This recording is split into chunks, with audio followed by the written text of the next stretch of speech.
Class में हम और एक पॉइंट को लेकर आगे बढ़ते हैं। जो पॉइंट हमारा चल रहा था उसी में लास्ट डेरिवेशन इस चैप्टर का गाउस के नियम का अनुप्रयोग, जिसमें हम लोग एक समान आवेशित अनंत समतल चादर के कारण वैद्युत क्षेत्र की तीव्रता E फाइंड आउट करने वाले हैं।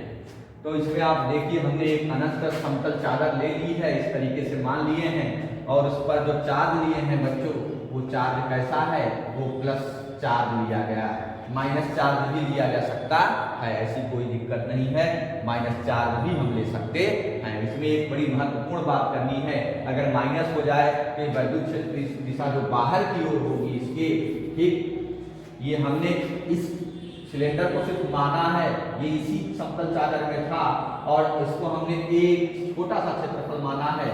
उसी क्षेत्रफल के अनुसार ऐसे छोटे छोटे वक्राकार पृष्ठ या बेलन ऐसे बनते जाएंगे।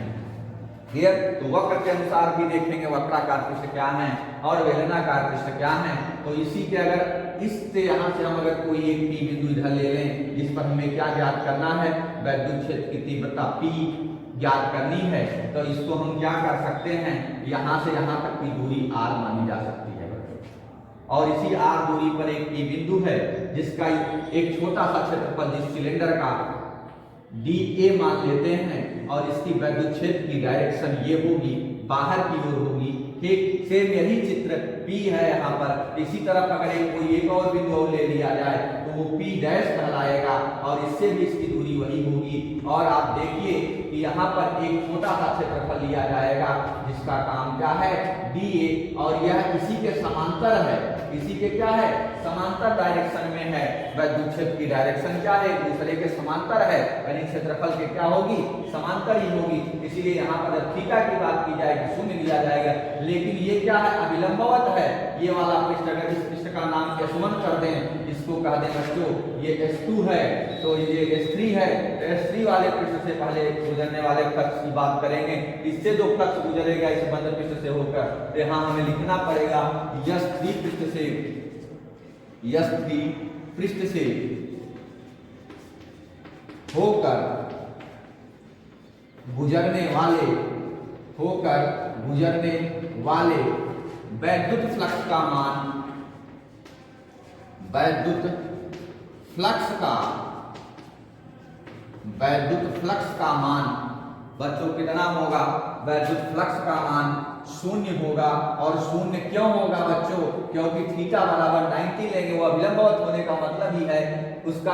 अगर वैद्युत क्षेत्र की तीव्रता E देखी जाए और यहीं पर छोटा क्षेत्रफल आप अगर कोई लेते हैं तो उस क्षेत्रफल को dA मान लिया जाए, इसके और इसके बीच का कोण जो होगा वो 90 होगा, क्योंकि वैद्युत क्षेत्र जो है वह क्षेत्रफल के क्या है, अभिलंबवत है। इसलिए आप ऐसे भी लिख सकते थे, अगर फ्लक्स निकाल रहे हैं तो फाई बराबर आप लिख सकते थे क्या बच्चों, बोलिए E dA और cos 90। तो फाई अगर हम थर्ड वाले पृष्ठ की बात कर रहे हैं तो फाई 3 लिख देंगे, तो phi 3 is equal to E रहेगा और dA आप लिखेंगे, इसका मान कितना होता है बच्चों, 0। तो आप देखिए वही जो हम लिखे हैं, फाई 3 का मान क्या प्राप्त हुआ, यानी यह पृष्ठ से होकर गुजरने वाले वैद्युत फ्लक्स का मान कितना मिला बच्चों, शून्य मिला। लेकिन इस अगर पृष्ठ की हम बात करें, ये पृष्ठ जो इसके समांतर है और ये पृष्ठ जो इसके समांतर है, तो हम इन दोनों पृष्ठों को S1 और S2 मान लेते हैं और आगे देखते हैं। हमें लिखना पड़ेगा S1 तथा S2 पृष्ठ से होकर गुजरने वाले समस्त वैद्युत फ्लक्स का मान। क्या लिखना है बच्चों, S1 तथा S2, S1 तथा S2 पृष्ठ से होकर गुजरने वाले वैद्युत फ्लक्स का मान। तो वैद्युत फ्लक्स का मान अगर आप हम देखें बच्चों, तो अब इसके लिए इससे जो फ्लक्स गुजरेगा या φ1 गुजरेगा और इधर से जो गुजरेगा वो φ2 गुजरेगा। और कुल फ्लक्स की अगर बात की जाए तो आपको लिखना पड़ेगा φ बराबर φ1 प्लस φ2। और एक छोटा सा क्षेत्रफल पहले लेंगे, उसके बाद बड़ा सा क्षेत्रफल लेंगे। छोटा क्षेत्रफल हम dA लिए हैं, तो अगर φ1 की बात करें तो संपूर्ण पृष्ठ की अगर बात करें, इस संपूर्ण सिलेंडर पृष्ठ की, तो इससे वहां से जो यहाँ तक का फ्लक्स होगा ये आर दूरी पर, तो यहाँ तक का फ्लक्स आप क्या लिखेंगे, ई लिखेंगे, डी ए लिखेंगे और कास 0 लिखना पड़ेगा। यानी इसका मान तो 1 होता है, अंडरस्टूड में आप इसको लिख सकते हैं। ये S1 पृष्ठ के लिए है, ये φ1 है जिसका मान है φ1 का। इसी तरीके से अगर हम φ2 देखें तो φ2 भी हमारा क्या कहलाएगा, S2 पृष्ठ लेंगे और ई डी ए कास 0, और इन दोनों का मान अगर देखिए तो ये भी क्या मिलेगा बच्चों, ये मिलेगा ई डी ए, और ये भी क्या मिलेगा बच्चों, ई मिलेगा और डी ए मिलेगा, अर्थात दोनों बराबर हैं, दोनों से गुजरने वाले फ्लक्स का मान बराबर है। ऐसा क्यों है, क्योंकि जो हम पृष्ठ लिए हैं वो पृष्ठ क्या है, सिमेट्रिकल है या सममित है। सममित होने का मतलब यही है कि एक समान प्रकार के पृष्ठ हैं, इसलिए उनसे गुजरने वाले फ्लक्स का मान जब समान है तो विद्युत क्षेत्र की तीव्रता भी समान होगी, क्योंकि चार्ज बताए थे विद्युत क्षेत्र की तीव्रता का क्या था, डायरेक्टली प्रोपोर्शनल था। बच्चों कॉन्सेप्ट की ही बात बहुत ज्यादा हम करते हैं, कारण है क्योंकि फिजिक्स पढ़ना है तो कॉन्सेप्ट जरूरी है। बड़े बड़े साइंटिस्ट इस संसार से चले गए जो उन लोगों ने भी सिर्फ और सिर्फ सैद्धांतिक चीजों के अनुसार ही सारी बातों को स्पष्ट किया है। जीवन में अगर आगे बढ़ना है तो सैद्धांतिक चीजों को लेके ही चलना पड़ेगा, बगैर सिद्धांत के कुछ होता नहीं है। आगे देखिए ये फ्लक्स, कुल फ्लक्स क्या हो गया, φ1 और φ2। सर कहेंगे आप सर ये छोटा सा क्या, ये हमने माना था, इसी के आधार पर उस दूरी पर हमने ये सिलेंड्रिकल शेप लिया है जिस पर φ1 और φ2 हमें प्राप्त हुए हैं। तो अगर हम कहें कि ये φ बराबर क्या मिला, तो φ बराबर आप देखेंगे φ1 प्लस φ2, और दोनों का मान क्या है बच्चों, बराबर है। हम अभी रख देंगे दोनों का मान, फिर आगे देखते हैं क्या मिलता है। आगे देखिए कुल फ्लक्स की अगर हम बात करें, इसको समीकरण नंबर 1 में φ1 और φ2 का मान पुट करिए तो φ बराबर बच्चों क्या मिलेगा, इंटीग्रेशन आप देखिए क्या मिल रहा है, ई डी ए, क्योंकि इसका मान 1 है और उसको हमने निकाला है, प्लस ये किसके लिए था, S1 पृष्ठ के लिए था।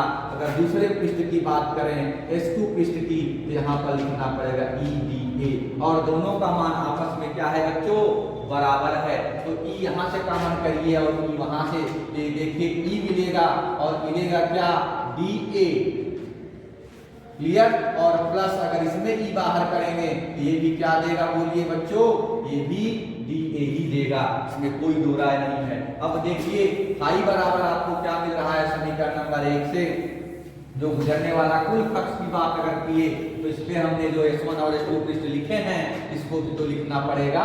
तो ये देखिए ये आपके पास कुल फ्लक्स है, ये दोनों आपस में बराबर हैं। क्यों बराबर हैं, क्योंकि ये विद्युत क्षेत्र के समांतर भी हैं और सेम प्रकार के सिलेंडर की दूरी भी सेम है, यानी एक ही बेलनाकार पृष्ठ दोनों पृष्ठों के बराबर है। क्यों, क्योंकि सेम बेलनाकार पृष्ठ है। तो अब इसको हम अगर लिखना चाहें बच्चों तो इसको लिख सकते हैं क्या, φ बराबर 2, अगर इनका क्षेत्रफल क्या माने थे a, इस पूरे का क्षेत्रफल भी a होगा, इस पूरे क्षेत्रफल का भी a होगा, ये हो जाएगा 2e, और इनका मान a लिख देंगे। क्लियर हो गया कि नहीं, यानी कुल फ्लक्स जो गुजर रहा है φe, अगर कुल फ्लक्स मान लिया जाए तो कुल फ्लक्स का मान बच्चों कितना मिला, 2ea। यही तो पूरा जो हमें मिल रहा है मान, ये कुल फ्लक्स का मान आपके सामने लिखा हुआ है। इसको समीकरण नंबर क्या बना दीजिए, 2। जब इतनी बात हो गई बच्चों तो हमारा काम बहुत आसान हो गया। लेकिन बच्चों आप लोगों से एक हमारी रिक्वेस्ट ये है कि आप लोग जितने डेरिवेशन दिए जा रहे हैं उन डेरिवेशनों को पहले खूब तैयार कर लीजिए, क्योंकि कोई भी ऐसा क्वेश्चन नहीं बनेगा जो डेरिवेशन से हटके हो। इसलिए आपको हमने बताया कि अभी तक जितना पढ़ाया गया है लगभग 5 नंबर तक का कोर्स आपका कंप्लीट हो चुका है। तो ये 5 नंबर आप ऐसे तैयार कर लीजिएगा अच्छे से, जिसमें इसमें कहीं भी कॉन्सेप्ट में कोई भी दिक्कत होती है, डेरिवेशन अच्छे से आने चाहिए। आपको लिखना बहुत फिजिक्स में नहीं पड़ेगा, हम पहले बता दिए, सीधा लिखा रहेगा एक समान आगे से अनंत समतल चादर के लिए विद्युत क्षेत्र की तीव्रता का सूत्र फाइंड आउट कीजिए। समझ में आई हमारी बात की नहीं, 3 नंबर ऐसे मिल जाएगा। फिर ऊपर लिख देगा गाउस के नियम की सहायता से एक समान आगे से तरह समतल चादर के कारण विद्युत क्षेत्र की तीव्रता का सूत्र प्राप्त कीजिए। 5 नंबर का क्वेश्चन हो गया।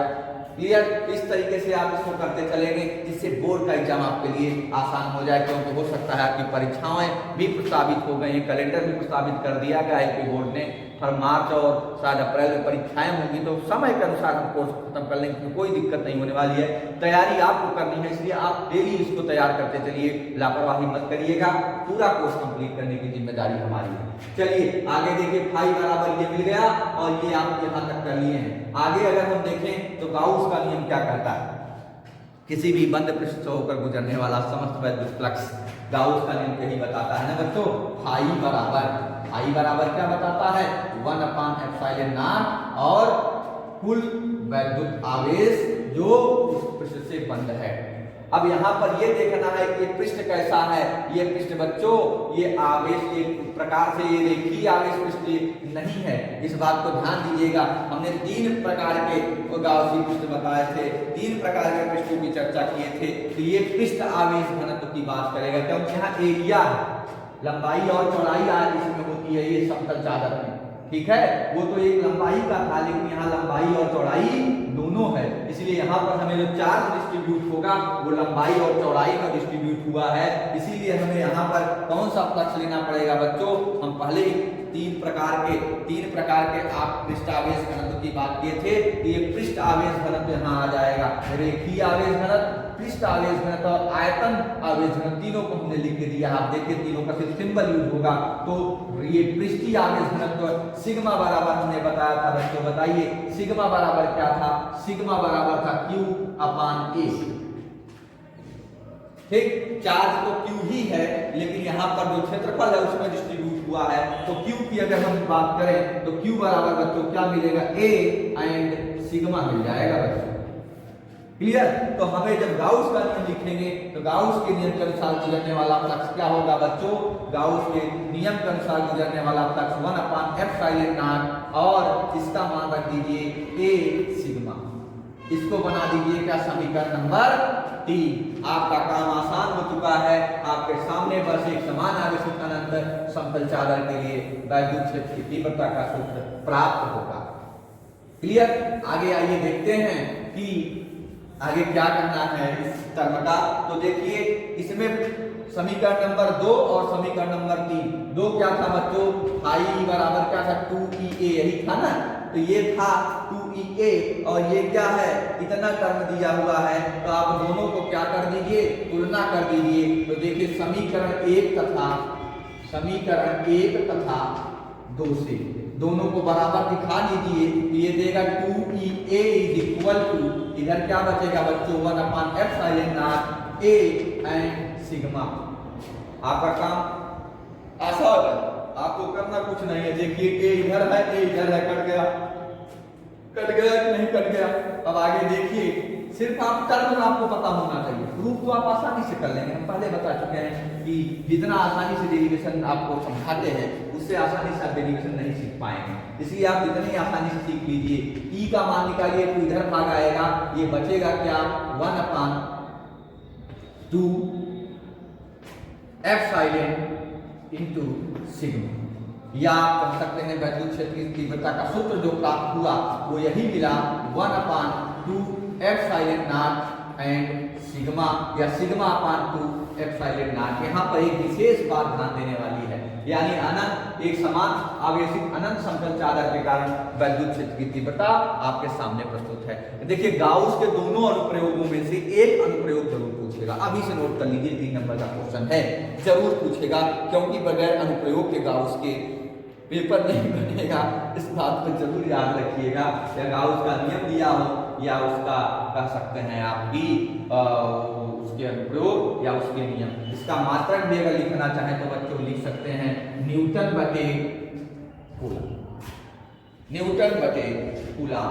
चाहे आप हिंदी में लिख दीजिए चाहे अंग्रेजी में लिख दीजिए, कोई दिक्कत नहीं करेगी बच्चों। जितना पढ़ाया जा रहा है इससे अधिक कुछ सोचने की जरूरत ही नहीं है। आप सिर्फ क्या करिए, आप सिर्फ उसको तैयार करते चलिए, न्यूटन बटे कूलाम, फिर आप देखिएगा आपके लिए फिजिक्स आसान बन जाएगी। और चाहे जो परीक्षा देने जाएंगे, नीट को छोड़ दीजिए, नहीं तो किसी विश्वविद्यालय का प्रवेश परीक्षा देते हैं, जो भी आप देंगे उसमें 12th का ही सिलेबस पूछा जाएगा, इसलिए बच्चों आपको पढ़ने की जरूरत है।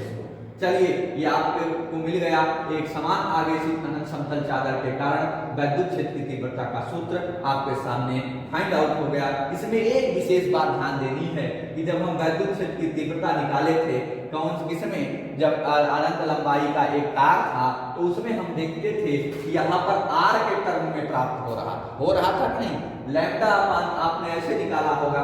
देखिए दोनों में संबंध देख लीजिए, कई बार पूछता है, कोई पूछे न पूछे हम तो बच्चों पूछ ही लेते हैं, आपको पता होना चाहिए। ये हमारा तार के लिए वैद्युत क्षेत्र की तीव्रता है और ये किसके लिए है, अनंत लंबाई के या अनंत लंबाई के एक समान आवेशित समतल चादर के लिए है। ये सेम प्लेन में है, ये लेंथ में है, इसको भी हमने कल देखा था, इसको आज देख लिए। सेम अंतर क्या है बच्चों, देखिए इसमें आर था, इसमें आर नहीं है, इसलिए आप स्पष्ट रूप से यहाँ बोल सकते हैं कि एक समान आवेशित अनंत समतल चादर के कारण जब वैद्युत क्षेत्र की तीव्रता हम बच्चों ज्ञात करते हैं तो उसमें आर दूरी का कोई रोल नहीं होता। इसीलिए आप देखे होंगे कि इसमें हमने दूरी की बहुत चर्चा नहीं किया, और इस बात को याद रखिएगा, इसमें आर नहीं होता और इसमें आर होता है, इसमें आर नहीं होता। जब न्यूमेरिकल आएगा तो उसमें भी विशेष ध्यान दीजिएगा।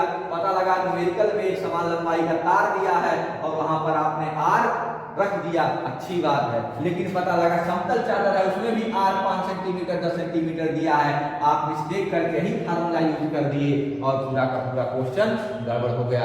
ये सब आएंगे बच्चों कहां से, डेरिवेशन से, बगैर डेरिवेशन के कुछ होने वाला नहीं है। इसलिए हमने देखा कि एक समान आवेशित अनंत समतल चादर के कारण किसी बिंदु पर वैद्युत क्षेत्र की तीव्रता किस प्रकार से प्रभावित हो रही है, यानी अगर कोई पूछे कि आप ये बताइए कि वह कौन सी या गाउस के नियम का वह कौन सा केस है जिसमें वैद्युत क्षेत्र की तीव्रता आर पर निर्भर नहीं करती, तो आप कहेंगे वह एक समान आवेशित अनंत समतल चादर के कारण है जिसमें आर का मान या आर का रोल नहीं होता। बहुत आप देखिए, इसको समझते चलिए, कंप्लीट हो गया। अब इसमें कुछ बचा नहीं है, एक छोटा सा केस और बचेगा जब देखेंगे। तो कहने का मेरा मतलब है हमने गाउस के नियम तक पढ़ लिया है, एनसीईआरटी की पहले चैप्टर का जो हमारा सिलेबस था उसको हमने खत्म कर लिया है। तो इसमें जितने भी डेरिवेशन है आप उसको तैयार रखेंगे। एक बच्चे ने क्वेश्चन भेजा था, कहा सर प्लीज इस क्वेश्चन को बता दीजिएगा आज वाले वीडियो में। जो भी हो बेटा सुन लो, अच्छे से सुन लो, हमने 1000 बार कहा है क्वेश्चन होते आसान हैं, आपके पास थोड़ा सा क्या होता है कि क्वेश्चनों के जो डेरिवेशन कॉन्सेप्ट होते हैं वो पता नहीं होते हैं। देखिए बेटा आपने क्वेश्चन दिया था, कोई एक चार्ज ऋणात्मक दिया था, धनात्मक दिया था, ऋणात्मक दिया है। जब बेटा चार्ज ऋणात्मक होता है तो वहां पर आवेश की अधिकता होती है, इस बात को पहले नोट कर लीजिए। क्या होता है, आवेश की अधिकता। ऋणात्मक आवेश होता है तो वहां पर चार्ज की क्या होगी, अधिकता होगी, और धनात्मक होगा तो वहां पर क्या होगी, आवेश की बोलिए कमी होगी, क्योंकि धनात्मक वाला त्याग करता है, ऋणात्मक वाला ग्रहण करता है। आप जानते हैं, ये बताए जा चुके हैं। आवेश का क्वांटाइजेशन मेरी नोट्स पढ़ लो बेटा तो क्वेश्चन तुम्हारा कंप्लीट हो जाता, लेकिन वही हाल है ना, आपने पढ़ा ही नहीं, ठीक है। तो इसलिए मैं यही कहूंगा पहले आप उसको पढ़ने की आवश्यकता है, नोट्स को तैयार करते चलिए। क्यों इतनी अच्छी नोट्स आपको मिल रही है, इसीलिए कि उसको रख दीजिए बक्स में, उसको पढ़िए। आवेश की बोलिए कमी हो जाती है। तो यहाँ पर सीधे आपके क्वेश्चन में आप पूछा गया है कि कोई भी वो कंडक्टर है, चालक है, चालक को इतना बताए हैं, चालक भी बताना पड़ेगा क्या, क्लास नहीं करते हो शायद, हमारी 11th में क्लास की हो तो चालक जरूर याद करते, चालक को इतनी बार बताया गया। चलिए आगे देखते हैं। तो चालक पर जो चार्ज है वो पूछ रहा है कि कौन सी अवस्था, संतुलन की अवस्था में, संतुलन की अवस्था में उस पर इतना चार्ज ऋणात्मक रखा है तो उस पर चार्ज की अधिकता होगी। अब चार्ज की अधिकता कैसे निकालेंगे बच्चों, तो क्वांटाइजेशन का नियम चार्ज के लिए हमने बताया था, Q बराबर NE, और कहा ये आप याद रखिए, Q बराबर NE का मतलब ही है कि हमें N का मान निकालना है, Q का मान दिया है ऋणात्मक, कुछ लिखे हो लिखे हो ना 9.6 × 10⁻⁻19 कूलम, यही तो लिखे हो चार्ज का मान। एक अब इलेक्ट्रॉन पर क्या आवेश नहीं जानते हो, अगर ये नहीं जानते हो तो 12th की फिजिक्स आप पढ़ चुके हैं। ये भी कूलाम में है, माइक्रो कूलाम में होगा तो उसको देख लेना जिसमें आपका क्वेश्चन रहा हो। अगर माइक्रो कूलाम में होगा तो माइक्रो कूलाम में देख लीजिएगा, और इसमें कूलाम में हुआ तो कूलाम में देख लीजिएगा। बहुत बड़ी बात नहीं, चलो उसको सीधे लिखा हुआ है। तो आप देखिए Q का मान दिया है, E का मान दिया बच्चे, N निकालना था, N नहीं निकाल पा रहे थे। ये बेटा कोई बात नहीं है, कोई क्वेश्चन होगा जब हमने मजा बताया है कि कभी हमने शुरू किया है पूरा डेरिवेशन ये इसका खत्म हो जाएगा। अच्छे न्यूमेरिकल करवाते हैं जो कॉन्सेप्ट पर आधारित होते हैं, वही परीक्षाओं में पूछे जाते हैं। तो Q बराबर आप देखिए N ही है बेटा, कोई बात नहीं, समझ लीजिए। N बराबर आप क्या लिखोगे, N बराबर लिखोगे Q अपान E, और जब इतना डेरिवेशन हमने कर लिया तो Q का मान है, E का मान रख के काट दीजिए, जो आएगा वही आपका क्या होगा, आवेश की अधिकता हो जाएगी, यानी जितने भी इलेक्ट्रॉन वहां पर उपस्थित माने जाएंगे उस अवस्था में। ये नंबर्स ऑफ इलेक्ट्रॉनों की संख्या बताता है। रख दीजिए 9.6 × 10⁻⁻19 कूलाम। ये ध्यान दीजिए, आप कूलाम में पूछे हो माइक्रो कूलाम, इसको देख लेना, कूलाम में होगा तो इसको कूलाम में रखिएगा, नहीं तो माइक्रो कूलाम में होगा तो उसको बदल दीजिएगा बस। अब देखिए बच्चों क्या है, बहुत आसान सा केस है। ये देखिए इसका दशमलव हटा दीजिए, इसका दशमलव हटा दीजिए, 16 × 5 = 80 होता है, 16 × 6 = 96 होता है, ये काट दीजिए। ये देखिए N बराबर आपको ये -19 है, ये ऊपर जाएगा बच्चों, सीधे मिल जाएगा कितने इलेक्ट्रॉनों की अधिकता होगी। इलेक्ट्रॉन का मान देखिए दशमलव में न आके वैसे आ रहा है, 16 × 6 = 96 हो गया, 6 हो गए, ये माइनस है ऊपर जाएगा प्लस होगा। पावर तो आप जानते हैं क्या होता है, कैंसिल हो जाएगा, प्लस माइनस जुड़ेगा, 0 हो जाएगा, उसका मान 1 हो जाएगा। यानी कितने इलेक्ट्रॉनों की अधिकता होगी बेटा, कितने इलेक्ट्रॉनों की अधिकता होगी, 6 इलेक्ट्रॉनों की। ये जरूरी नहीं है कि वहाँ 9.6 ही लिखा हो, वहाँ कुछ भी लिख सकता है, लिख देगा 16 का ही मल्टीपल, कुछ भी लिख दे, ठीक है। तो आप उसी के आधार पर देखेंगे। और N का मान हमेशा बताया गया है कि यह क्वांटाइजेशन के नियम का पालन करता है, पूर्णांक के नियम पर आधारित होता है। इसका मान कभी फ्रैक्शन में नहीं देगा, फ्रैक्शन में दिया तो आप जान जाइएगा कि यह सवाल ही आपने जो बनाया है वो गलत है। बेटा ऐसे पता नहीं कितने सवाल बताते रहेंगे आप लोगों को, कोई बात नहीं है, कोई भी दिक्कत हुआ करता आप पूछ लीजिए करिए, यही आपको कॉन्सेप्ट जानने की जरूरत थी। अगर ऋणात्मक आवेश है तो आवेश की अधिकता होगी, और धनात्मक होगी तो आवेश की क्या होगी, कमी होगी। मेन चीज यही पूछा है उसमें, और ये सब तो आप जानते हैं, बताएंगे अभी बहुत आगे बहुत से क्वेश्चन की चर्चा करेंगे। बहुत बहुत धन्यवाद, सिर्फ तैयार करते चलिए। जय हिंद, जय